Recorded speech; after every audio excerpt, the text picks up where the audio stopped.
हर हर महादेव दोस्तों, जय जय श्री राम।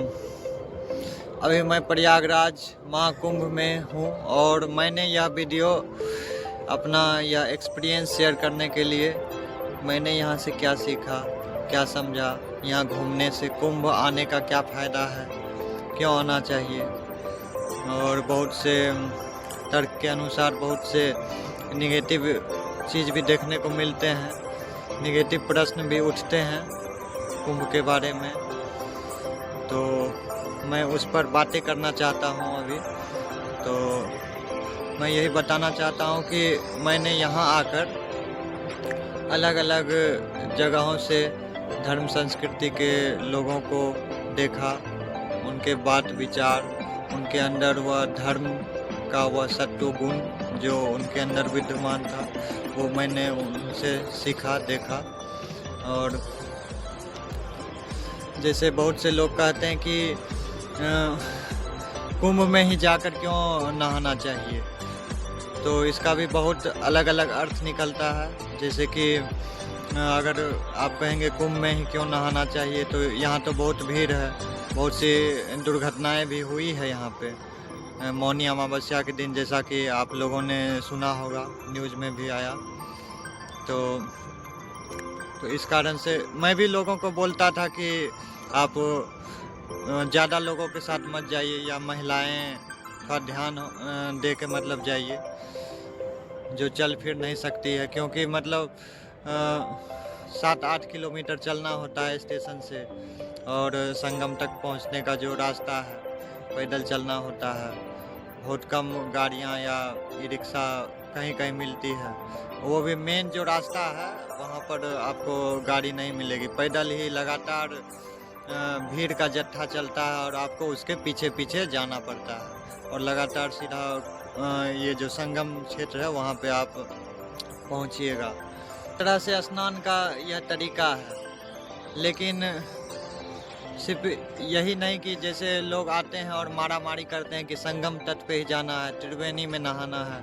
तो सिर्फ यही मुख्य कारण नहीं है कि नहा लिए। धार्मिक और धर्मशास्त्रों में तो इसके बारे में बहुत चीज़ बताई गई है, लेकिन मुख्य चीज़ है कि यहाँ जो आप आते हैं नहाने के लिए, तो आपको यह दिव्य सात्विक जो वातावरण मिलता है। मतलब कई दूर दूर से नागा साधु, संत, महात्मा, अलग अलग संप्रदाय के सिद्ध संत ये सब आते हैं। तो उनका जो यह आभा मंडल होता है जो कि इस वातावरण को पूरा सात्विक कर देता है, और उसके कारण जो आपके अंदर वह सत्व की ऊर्जा आती है, आपके अंदर धर्म की ऊर्जा आती है, आध्यात्म की ऊर्जा आती है, आपको वह महसूस हो पाता है। आपको अपने आत्मा से जुड़ने का, परमात्मा से जुड़ने का जो मौका मिलता है वह इसी समय का होता है, वह इसी समय में मिल पाता है। तो यह भी मुख्य कारण है कि आपको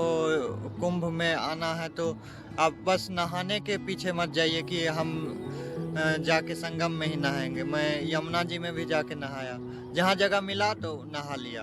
तार्किक अनुसार बात यही है, बस भेड़ चाल की तरह, जैसे कि वो भीड़ चलती है, भीड़ के पीछे पीछे जाना है। तो मैं वैसे आया भी नहीं, मैं अपना दूसरा रास्ता खोजा, बगल का जो साइड का रास्ता है, मार्ग है, अपना मैप के द्वारा देख करके, और उन दूसरे रास्तों से ही मैं आया हूँ। भीड़ के पीछे चलने की मेरी आदत नहीं है, जैसा कि आप लोग भी महसूस किए होंगे और समझे होंगे मुझे।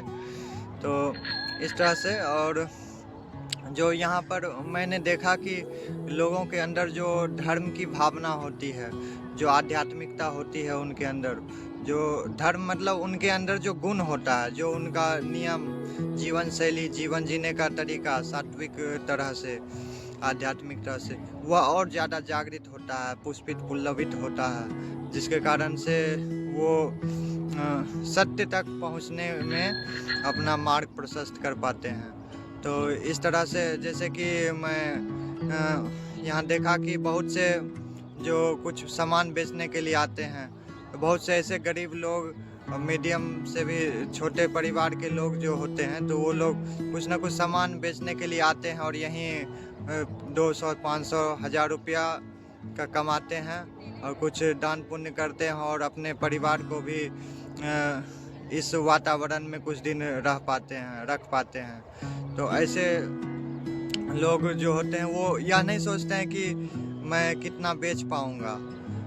बहुत से लोग तो बिजनेस के लिए भी आते हैं, आपका यह मानना होगा, लेकिन बहुत से लोग आते हैं कि मैं इस वातावरण में कुछ समय रह लूँ, कुछ बिता लूँ। उसके लिए तो धन की भी ज़रूरत है, रहने के लिए, खाने पीने के लिए, सोने का व्यवस्था, हर चीज़ देखना पड़ता है।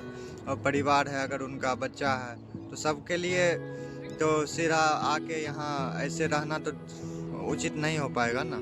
तो वो लोग जैसे देखते हैं कि अगर कुछ वो बेच रहे हैं, तो मैं देखता हूँ, मैंने खुद गौर किया है कि अगर कुछ वो बेचते हैं तो वो ये नहीं देखते हैं कि कोई एक दो चीज़ चुरा के लेके चल जाएगा, पैसा लेके भाग जाएगा। तो इस तरह से मतलब मैं खुद बहुत बार सोचता हूँ कि एक दो चीज़ उठा के लेके चल जाऊँ। उनकी वो नज़र नहीं रहती है कि कौन लेके जा रहा है, कौन नहीं लेके जा रहा है। वो मतलब कि इससे यह देखने को मिलता है कि लोगों के अंदर जो धर्म, जो सत्व धर्म, वह सच्चाई जो उनके अंदर है, वह उन्हें रोकती है कि नहीं, चोरी नहीं करना चाहिए। अगर हम यहाँ पे आए हैं प्रयागराज महाकुंभ में, अगर हम आए हैं तो यहाँ से हम, मेन बात है कि यहाँ से हम पाप कमा कर नहीं जा सकते हैं, यहाँ हम पुण्य कमाने आए हैं।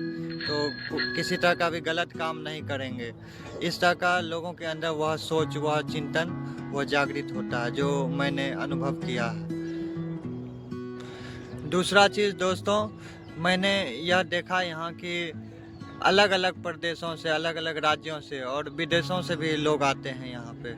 तो उनकी भाषा शैली, उनकी संस्कृति अलग अलग होती है। जैसे जिस टेंट में यह जो तंबू दिख रहा है, जहाँ मैं रुका हूँ, तो पीछे बहुत से गुजराती परिवार रुके। मतलब एक गुजराती परिवार रुका एक दिन के लिए, एक दिन के लिए बंगाली परिवार भी रुका था, और जो अपने बिहार का ही भोजपुरी, शुद्ध भोजपुरी बोलने वाले ऐसे परिवार भी रुके, आरा छपरा वाले। तो सबका अलग अलग बोली, विचार, बात करने का शैली, तो वो सब सुनने को मिला। कहाँ कच कच, किसी का कुछ, जैसे गुजराती कुछ समझ नहीं आ रही थी, बहुत चीज़ मैं समझ पा रहा था। तो यह सब चीज़ जो परिवार का अंदर का जो बात होता है, वह मुझे यहाँ मैं सुन पाया। उसके बाद आप सोच रहे होंगे कि देखिए ये जो रुद्राक्ष की माला है, इसके बारे में। तो हाँ, मैंने ली है यहाँ पे रुद्राक्ष की माला, और 2-3 और लिए हैं, जो कि कुछ दोस्तों ने मुझे बोला है कि रुद्राक्ष की माला लेते आना, तो मैं उनके लिए भी लिया हूँ और अपने लिए भी 1-2 लिया हूँ। तो यहाँ के आध्यात्मिक वातावरण में, और बहुत सस्ती भी मिल रही थी, और शुद्ध रुद्राक्ष की ये माला है, इस कारण से मैं यहाँ से लिया हूँ। होगा तो कुछ किसी और को भी दान देंगे। जैसे कि देखने को मिलता है कि रुद्राक्ष बहुत महंगा मिलता है, तो यहाँ पर देखा कि बहुत सस्ता, 100 रुपया, 150 रुपया में, 50 रुपया में ये माला मिल जा रही है। वो भी शुद्ध रुद्राक्ष की माला है, पंचमुखी रुद्राक्ष ये माला है। तो ये सब भी मैंने लिया। और मैं बताना चाहता हूँ कि यहाँ पर प्रदीप मिश्रा जी का मैंने सुना था, यहाँ प्रवचन के लिए वो आए थे। 10 तारीख से लेके 16 तारीख तक उनका हो रहा है। तो मैं भी पहला दूसरा दिन मैंने भी वहाँ अटेंड किया। उनका भी बहुत दूर दूर से लोग आते हैं उनको सुनने के लिए। महादेव के बारे में, मतलब शिव पुराण के बारे में वो बताते हैं, बहुत लोगों ने सुन रखा होगा, तो वह भी मैं देखा हूँ। उसका भी वीडियो मैंने खींचा है, डाल दूंगा, वो देख लीजिएगा आप लोग। और बहुत लोग हमारे गांव के, हमारे शहर के बहुत से लोग जा रहे हैं वहाँ पे। तो इस तरह से यहाँ का हाल चाल है। और इस तरह से आप यह बताइए कि आपको मेरा यह वीडियो कैसा लगा। ज़रूर लाइक, सब्सक्राइब करिए हमारे वीडियो को। मिलते हैं अगले ब्लॉग में। और मेरा जो आने वाला सब ब्लॉग है मैं अभी डालता जाऊंगा, आप ज़रूर देखिए। इस तरह से मैं अपने जीवन को आगे बढ़ाने के लिए यह कार्य कर रहा हूँ। धन्यवाद। हर हर महादेव।